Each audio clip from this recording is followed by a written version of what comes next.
বর্তমান প্রেক্ষাপট এতই খারাপ, কিয়ামতের আলামতগুলো এমনভাবে প্রকাশ হয়েছে এখন যে একজন ইমানদার মুসলিমের পক্ষে নিশ্চিন্তে থাকা আর ভালো থাকাটা খুব কষ্টকর। তারপরেও নবী সাল্লাল্লাহু আলাইহি ওয়াসাল্লাম আমাদেরকে দিক নির্দেশনা দিয়েছেন যে যখন ফিতনার যুগ আসবে, ফিতনা ফাসাদ কেমন, মানে আল্লাহ রাব্বুল আলামিন কোরআনে একটা বিষয় বলছেন, সমাজ তার উল্টা চলছে, এগুলো ফিতনা। নবী সাল্লাল্লাহু আলাইহি ওয়াসাল্লাম হাদিসে একটা বিষয় বলেছেন, সমাজ তার উল্টা চলছে, এর নাম ফিতনা। পরিবারে ফিতনা, ধর্মের মধ্যে ফিতনা, সমাজে ফিতনা, অর্থনীতিতে ফিতনা, এখন সংস্কৃতির মধ্যেও ফিতনা। তো এই ফিতনাময় পরিবেশে নবী সাল্লাল্লাহু আলাইহি ওয়াসাল্লাম বলেছেন যে কেউ যদি ঈমান এবং আমলের উপরে, মানে নবী সাল্লাল্লাহু আলাইহি ওয়াসাল্লামের আদর্শের উপরে সবর করতে পারে, টিকে থাকতে পারে, তার জন্য 50 জন শহীদ সাহাবীর নেকি হবে ইনশাআল্লাহ।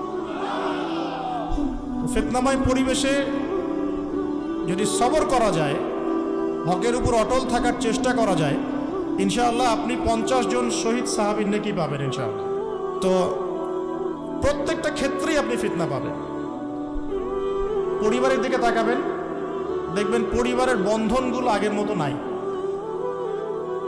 প্রচুর ডিভোর্স হচ্ছে, স্বামী স্ত্রীর বিচ্ছেদ প্রচুর বেড়ে গেছে।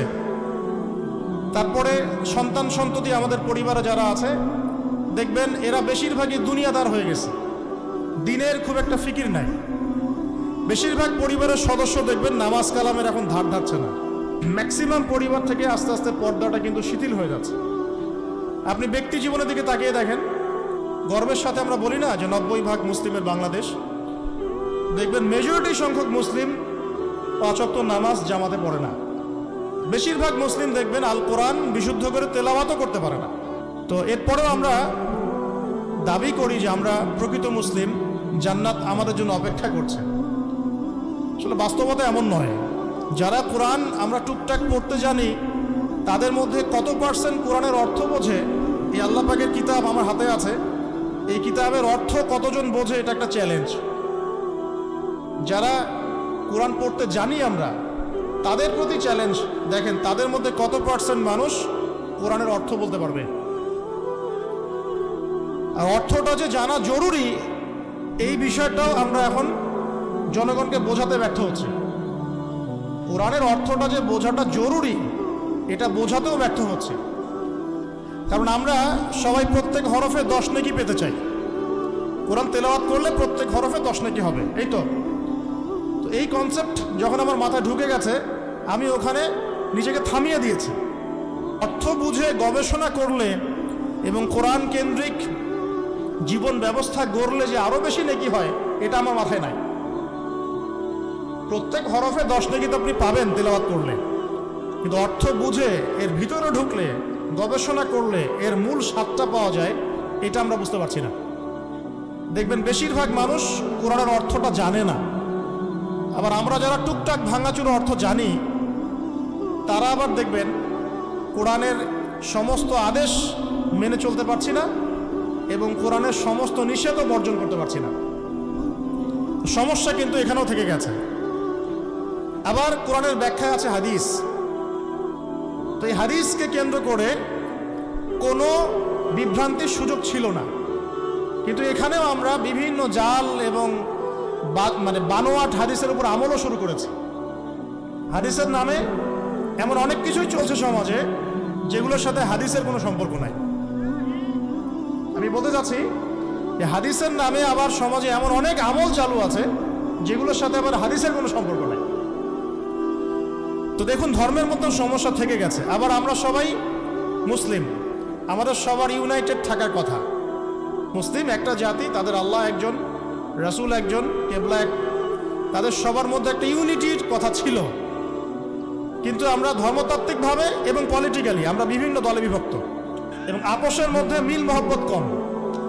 বাইরে হয়তো আমরা বলি যে আমি একজন ধর্মতাত্ত্বিক দলের সদস্য, সে আরেকটা ধর্মতাত্ত্বিক সংগঠনের সদস্য, সে আরেকটা মানহাজ ফলো করে, সে আরেক জামায়াতের, সে আরেক তরিকার ইত্যাদি। আমরা সবাই এক, যদি আমরা বাইরে এই কথাটা বলি, কিন্তু অন্তর থেকে কিন্তু আমাদের এই বিষয়টা আসছে না। যদি আমরা ভিতর থেকেই ঐক্যবদ্ধ হতে পারতাম, তাহলে উম্মার আজকে এই অবস্থা হতো না। তো দেখুন, ধর্মকেন্দ্রিক অনেক প্রবলেম থেকে গেছে এখন। আবার আল্লাহ রাসূল সাল্লাল্লাহু আলাইহি ওয়াসাল্লাম হাদিসের মধ্যে এবং আল্লাহ পাক কোরআনের মধ্যে ধর্ম নিয়ে বাড়াবাড়ি করতে নিষেধ করেছে। ধর্ম নিয়ে বাড়াবাড়ি করো না, তোমরা নিজেদের ধর্ম পালন করো। আমরা আগে নিজের রিলিজিয়নটাকে ঠিক মতো পালন করি, দেখবেন সমাজ ঠিকই পরিবর্তন হয়ে গেছে ইনশাআল্লাহ। তো আমি একটা ধর্ম পালন করি বলে অন্য ধর্মের মানুষের প্রতি বিদ্বেষ পোষণ করতে হবে বা তাদের উপর ঘৃণার মনোভাব প্রকাশ করতে হবে, এটা আল্লাহ পাক শেখান নাই, তার রাসূল শেখান নাই। আল্লাহ এবং তার রাসূল কি শিখিয়েছেন?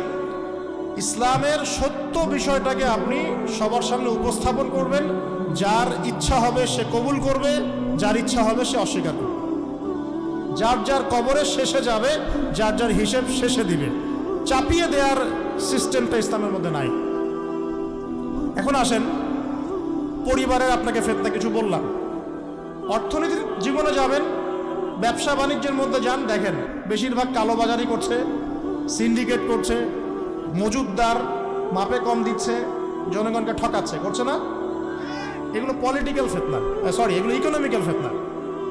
আর বিশ্বের ফিতনা তো পরে, ওটা তো বলার অপেক্ষা রাখে না। মানে বিশ্বের সবচেয়ে বড় ফিতনা ছিল দ্বিতীয় বিশ্বযুদ্ধ।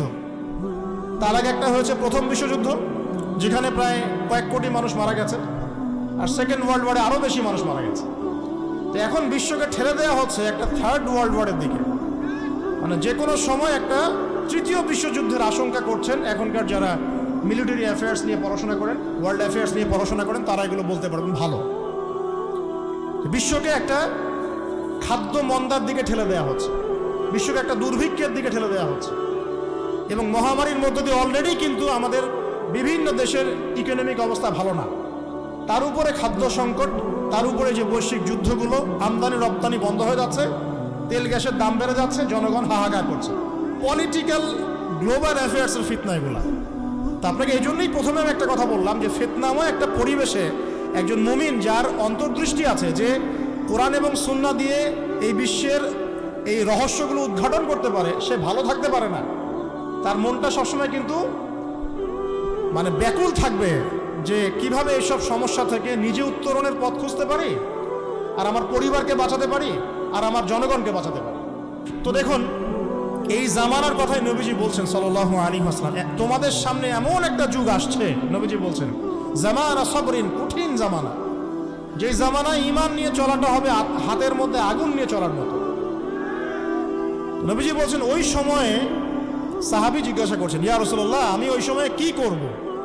ওই সময় আমি কি করব? আমাকে কি পরামর্শ দিচ্ছেন?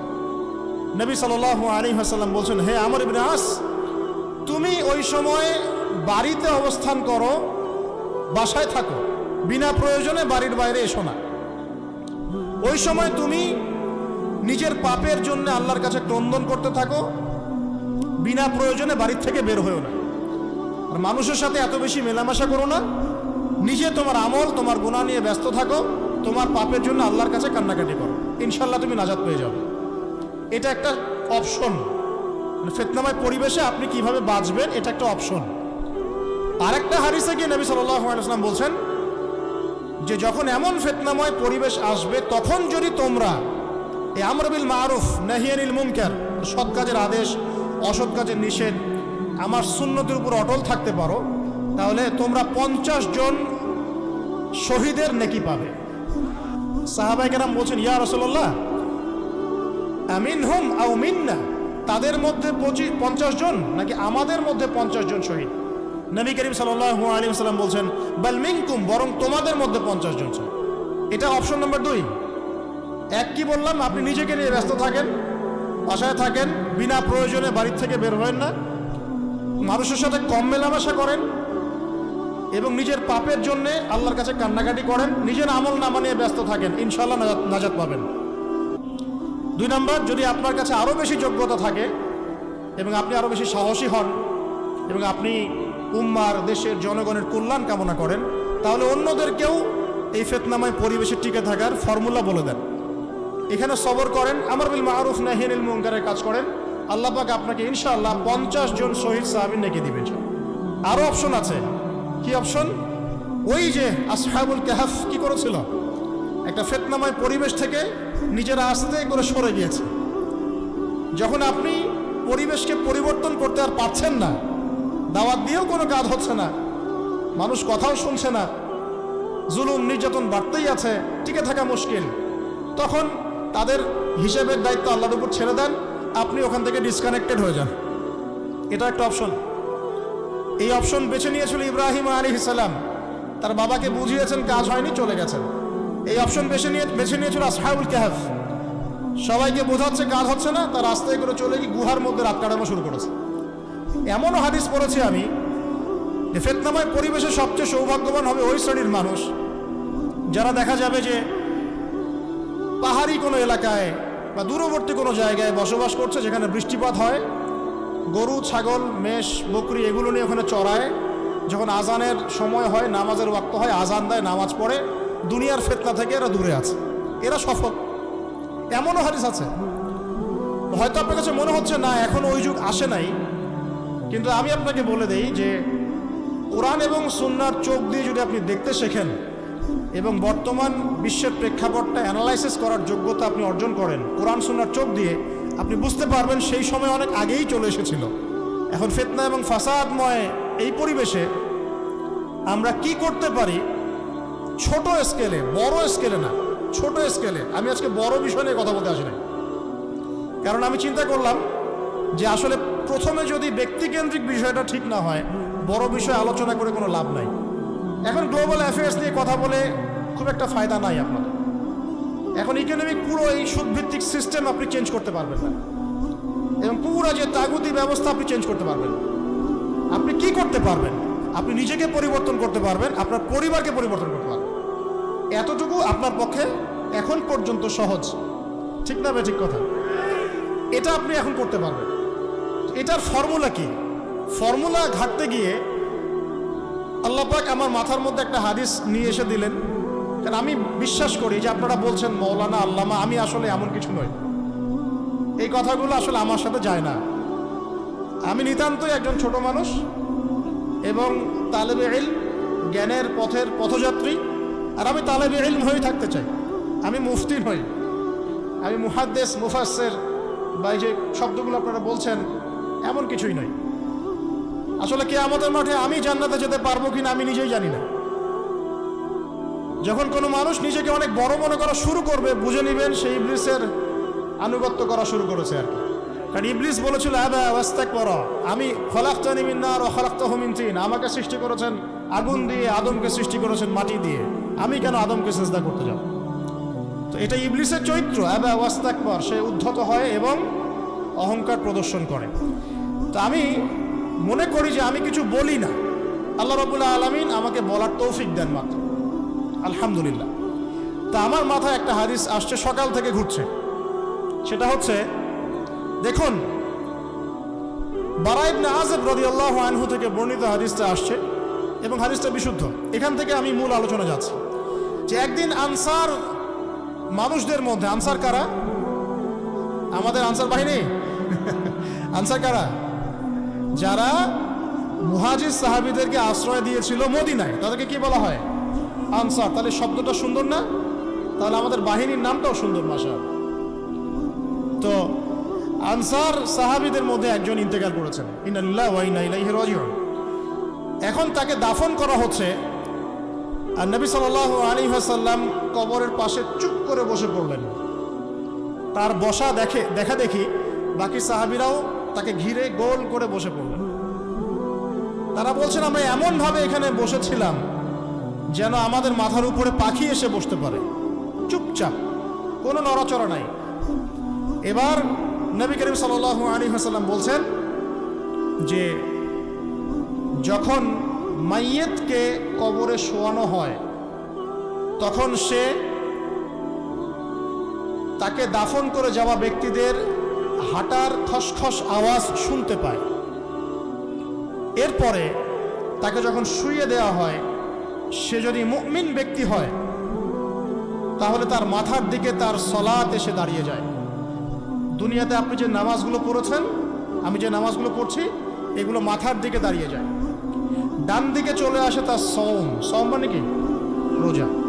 বাম দিকে চলে আসে যাকাত, যাকাত মানে কি? যাকাতের সাথে তো আমরা পরিচিত নই। আমরা ওই যে রাস্তাঘাটে যে দান খয়রাতগুলো উঠানো হয় এগুলোর সাথে খুব পরিচিত। এই যে একটা হাদিসের কথা শুরু করলাম যে আনসার সাহাবী কারা ছিল? যারা মুহাজির সাহাবীদেরকে আশ্রয় দিয়েছে। এখন এই সাহাবীদের মধ্যে একজন ইন্তেকাল করেছে, তার লাশ যখন রাখা হচ্ছে তখন নবীজি বলছেন মাথার দিকে মাইয়েতের আসে কি? সলাত। সলাত মানে কি? নামাজ। 5 ওয়াক্ত নামাজ আজকে থেকে ছাড়বেন? ওয়াদা করেন আজকে থেকে 5 ওয়াক্ত নামাজ ছাড়বো না ইনশাআল্লাহ। একটা হাদিস খালি বলি, মান তারাকা সালাতান মুতাআম্মিদান ফাকাদ কাফারা, মান তারাকা সালাতান মুতাআম্মিদান ফাকাদ কাফারা। আবার শোনেন, قال رسول الله صلى الله عليه وسلم من ترك صلاة متعمدا فقد كفر। আর মুয়াজ বিন জাবাল রাদিয়াল্লাহু আনহু কে নবীজি বলেছেন মান তারাকা সালাতা মুতাআম্মিদান ফাকাদ বারিয়াত মিন জিম্মাতিল্লাহ। যে ব্যক্তি নিজের উপর ফরজ নামাজ ছেড়ে দিল সে কুফরি করলো, সে কুফরি করলো, সে কুফরি করলো। মুয়াজ বিন জাবালকে নবী সাল্লাল্লাহু আলাইহি ওয়াসাল্লাম বলছেন যে ব্যক্তি ফরজ নামাজ ইচ্ছা করে ছেড়ে দিল সে ব্যক্তি আল্লাহর জিম্মা থেকে মুক্ত হয়ে গেল। নামাজ ছাড়বেন প্রিয় ভাই জামাতের সাথে ইনশাআল্লাহ। আল্লাহ আমাকে তৌফিক দেখ, আপনাদের সবাইকে তৌফিক দান করুন, আমিন। জামাত যদি না পান একা পড়ে নেবেন, ঠিক আছে? যদি ঘুমিয়ে থাকেন ঘুম থেকে উঠে পড়বেন, ভুলে গেছেন যখন মনে হবে তখন পড়বেন। ওযু করার পানি নাই, কি করবেন? তায়াম্মুম করবেন। তায়াম্মুমেরও কিছু নাই, আপনার কোনো কাপড়ই নাই, সতর ঢাকার কোনো কাপড়ই নাই, কি করবেন? বসে বসে নামাজ পড়বেন ওই অবস্থাতেই, এটা কোনো মাফ নাই। মানে আপনার ওযু করার কোনো পানি নাই, তায়াম্মুমের কিছুই নাই, কাপড়ও নাই সতরে, তখনও নগ্ন হয়ে বসেই নামাজ পড়তে হবে, মাফ নাই। যখন শোয়ানো হবে মাথার দিকে কি থাকবে? সালাত। তাহলে আমরা যারা ফরজ সালাত এখন আদায় করছি না আজকে তওবা করেন, বলেন আস্তাগফিরুল্লাহ আল্লাযী লা ইলাহা ইল্লা হুয়াল হাইয়ুল কাইয়্যুম ওয়া আতুবু ইলাইহি। হে আল্লাহ, আমরা তওবা করছি, সারা জীবনে যত নামাজ পড়ি নাই এই সমস্ত নামাজ না পড়ার পাপ থেকে তোমার কাছে তওবা করছি। ঠিক আছে? এটা আস্তাগফিরুল্লাহর অর্থ নয়, আমি বাংলায় বললাম। আর যদি নামাজ কাজা করে আদায় করে দিতে পারেন আলহামদুলিল্লাহ, খুবই ভালো হয়। যদি নাও পারেন তাও এখন থেকে আর কোনো নামাজ বাদ দিয়েন না, আর বেশি বেশি নফল নামাজ পড়ার চেষ্টা করেন। আল্লাহ পাক তৌফিক ইনায়াত করুন। তারপরে ডান দিকে কি? সওম। সওম মানে কি? রোজা। রমজান মাসে রোজা রাখি সবাই তো মাশাআল্লাহ, আলহামদুলিল্লাহ। রমজান মাসে সওম রাখার পাশাপাশি বেশি বেশি নফল সওম রাখার ব্যাপারে অভ্যস্ত হওয়ার চেষ্টা করতে হবে। সবচেয়ে সেরা সওমগুলো হচ্ছে মাসের 3 দিন, আইয়ামে বীজের সওম, চাঁদের 13, 14 এবং 15 তারিখ। আর সপ্তাহে 2 দিন, সেটা হলো বৃহস্পতিবার এবং কি সোমবার।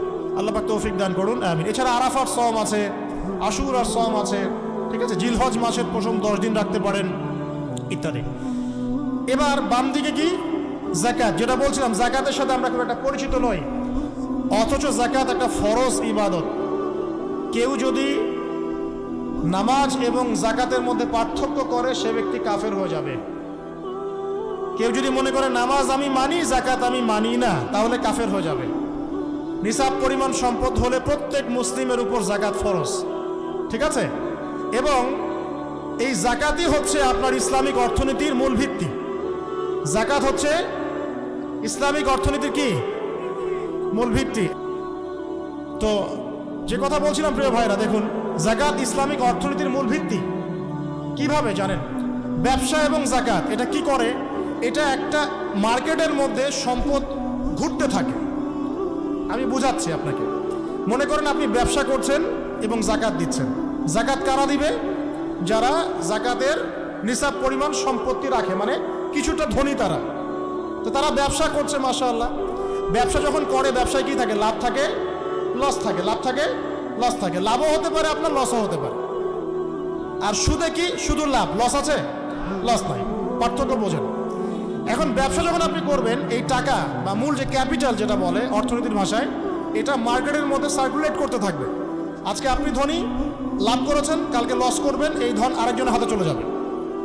সে আবার ব্যবসা করছে, সে লাভ করলে সম্পদ তার হাতে থাকলো, লস করলে আরেকজনের হাতে। মানে এই মানিটা, ক্যাপিটাল যেটা, এটা মার্কেটের মধ্যে ঘুরতে থাকে। আজকে কেউ ধনী, কালকে কেউ ধনী, আজকে কেউ ফকির, কালকে কেউ ধনী, এভাবে। এখানে আল্লাহ পাক যাকে ইচ্ছা হয় ধন দেন, যাকে ইচ্ছা হয় দরিদ্র করেন, এটা আল্লাহ পাক নিয়ন্ত্রণ করেন। আবার এর মধ্যে যারা ধনী হবে তারা আবার জাকাত দিবে। কাকে জাকাত দিবে? যে গরিব তাকে। এই কারণে অর্থনৈতিক সাম্য থাকবে এবং টাকা, ক্যাপিটাল মার্কেটে সার্কুলেট করতে থাকবে। এটা হচ্ছে ইসলামিক ইকোনমিক্স। আর রিবায় কি হবে? রিবায় কোনো লসের চান্স নাই। মানে এখানে ধনী আরো ধনী হতে থাকবে, গরিব আরো গরিব হতে থাকবে, প্লাস জাকাতও দিবে না। তখন সমাজের একটা অংশ অনেক ধনী হবে, আর একটা অংশ একদম মাটিতে পড়ে যাবে, কোনো ব্যালেন্স হবে না।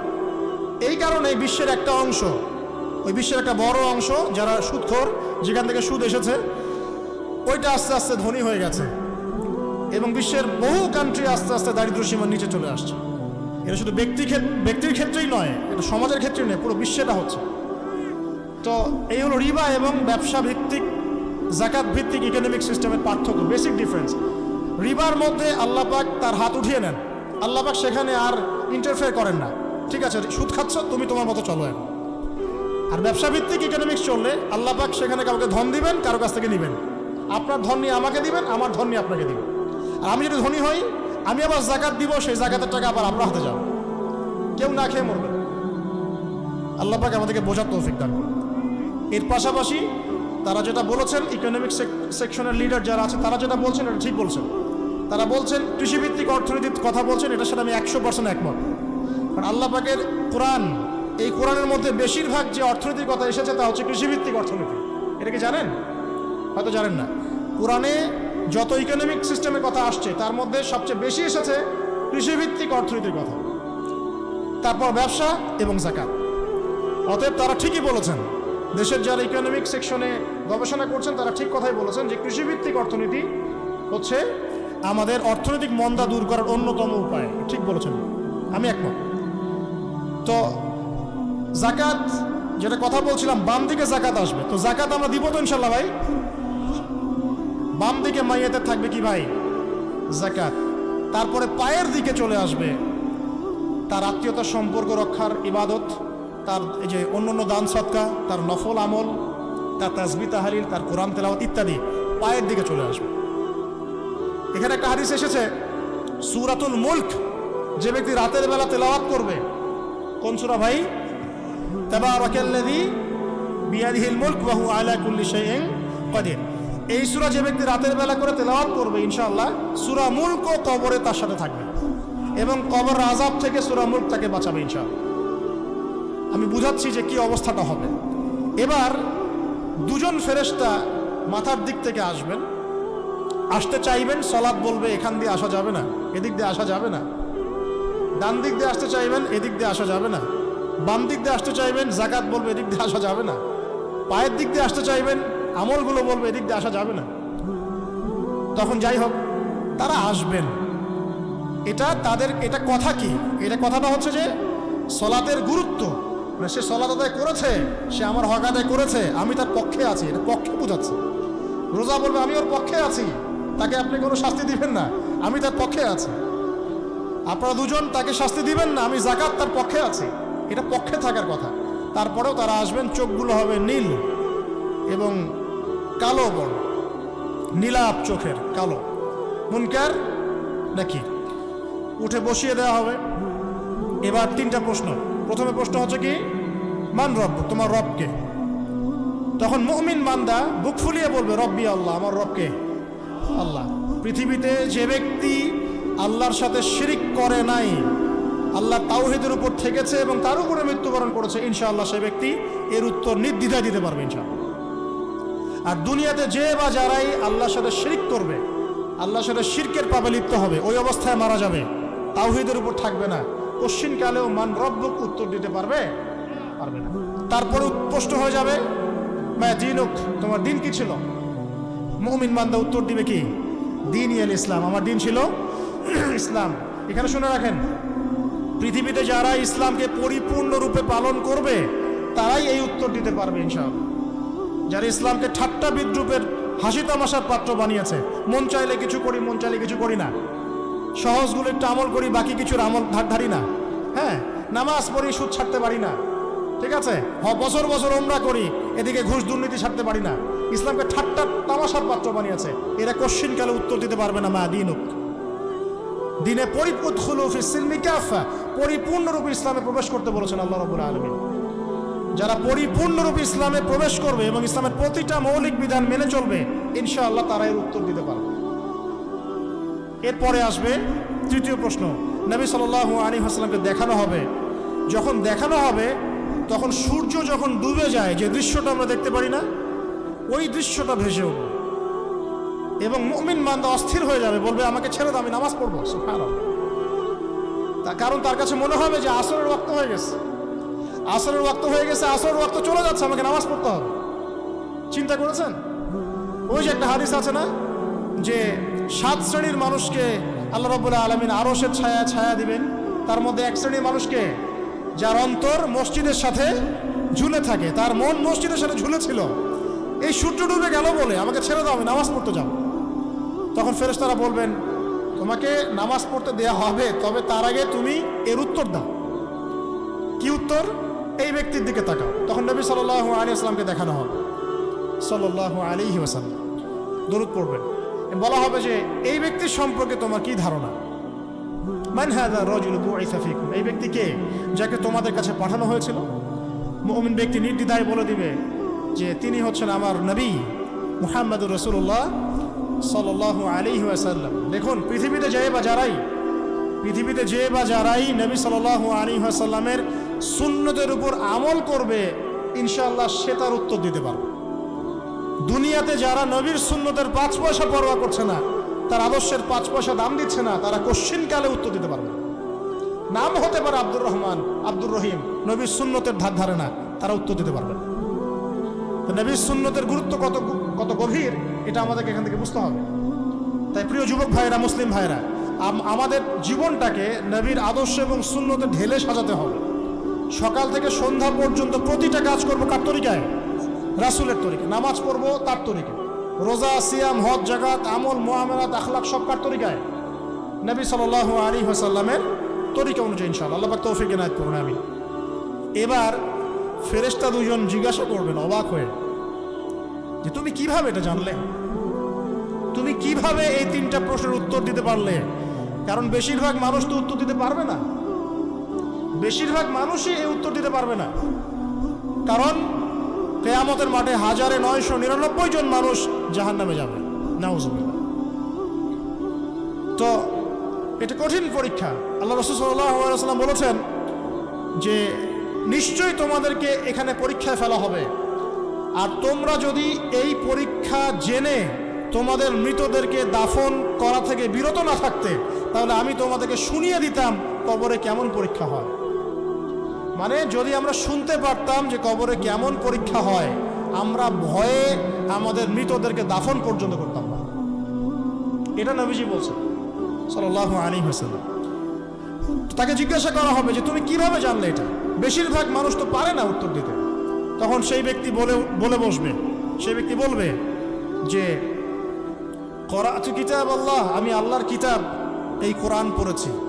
মুমিন বলবে আমি আল্লাহর কোরআন পড়েছি, ফাআমানতু বিহি, আমি এর উপর ঈমান এনেছিলাম, ওয়া সাদ্দাকতু, এবং সত্যায়ন করেছিলাম। সুবহানাল্লাহ। অতএব দুনিয়াতে যারা দ্বীনের জ্ঞান অর্জন করছে না, কোরআন পড়ছে না, হাদিস পড়ছে না, পড়াশোনার চেষ্টা করছে না, জানার চেষ্টা করছে না, কবরে পার হওয়া ডিফিকাল্ট আছে। এটা একটা অন্যতম প্রশ্ন। আমরা কিন্তু মনে করি 3টা প্রশ্ন হচ্ছে, আসলে প্রশ্ন হচ্ছে কয়টা? 4টা। 3টার পরে আরো একটা এক্সট্রা। কিভাবে জানলে?